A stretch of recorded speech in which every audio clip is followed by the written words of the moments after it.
Do you have a method for making sure that all your numbers are where they're supposed to be? Yeah, so we do. So we use a pretty simple, we call it just our financial dashboard, and it's just a simple Google sheet that our team updates every morning. And it's got a couple of key numbers. So one of those is how much cash do we have on hand? Another one is how much money does Amazon owe us? So essentially our accounts receivable. Then we have our accounts payable, as well as our credit card balance and our credit line balance.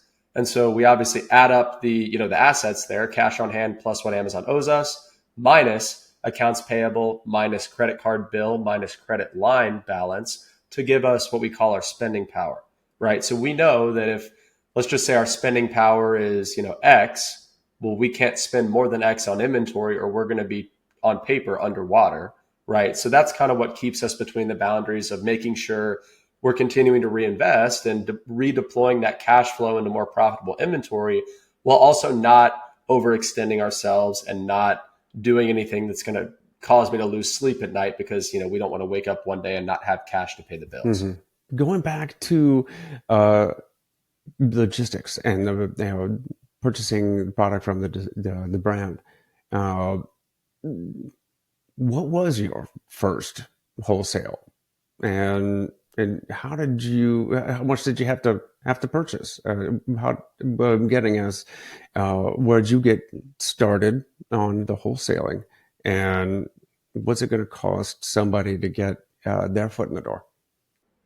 Yeah, so great question. And I actually, so again, kind of just shameless plug for my podcast, but I did go very deep, like my first wholesale account, first thing I purchased, all the way up until the stuff I'm buying now. And I think it was episode like 62 of the Amazon Wholesale podcast. And that's where I actually started buying baby strollers. So that was the first brand I ever worked with, was a brand of baby products. We were buying high chairs, we were buying baby strollers, and those are the products that we started off with, right?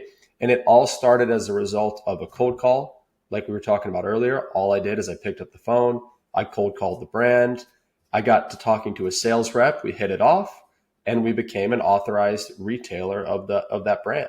So simple as that. And as far as the budget required to start wholesale, typically you're going to want at least 5 to 10K in capital for inventory, right? That's in order to kind of have a solid foundation to get the ball rolling with wholesale. I do know people that have started with as little as, let's say, 3 to 5K. You can still make it work. But if you've got less than 3 to 5K, I would start with something like an arbitrage to build up that cash and then transition into wholesale. Okay. And you said you've called up these manufacturers, the brands, they're called distributors. Uh, I know arbitrage or drop shipping, that kind of thing, private label. It's very transactional. Is wholesaling? Is this more of a relationship business? Uh, and it does, because when you're calling the distributors to ask them to sell you something for half retail price, um, do you have to build these relationships as a network type thing? Oh, that is 100% what it is, right? It is the definition of a relationship business. And so to be honest, Aaron, that's kind of what drew me to this business in the first place is I was in B2B tech sales as far as my corporate job is concerned back when I started selling on Amazon. And what really drew me to wholesale as a business model is it is the most similar to B2B sales because it is all about building rapport, building relationships, pounding the phones, following up, right? Because I'll be honest with you, I have relationships in place with my suppliers today that have taken me years to build. And I could give a brand new seller a list of all my best suppliers. And that brand new seller would get nowhere with those suppliers because they don't have the relationship, right? Because Hmm. they haven't built that rapport, because they haven't spent, who knows how much money with them over the course of years, because they haven't met them in person, done all the things that you have to do in a relationship type, B2B sales type business. So that's exactly what it is, right? So, how many suppliers do you have? How many products do you sell? Is it? I know you have to do quite a bit of volume uh, per product, but do you have how many products do you carry?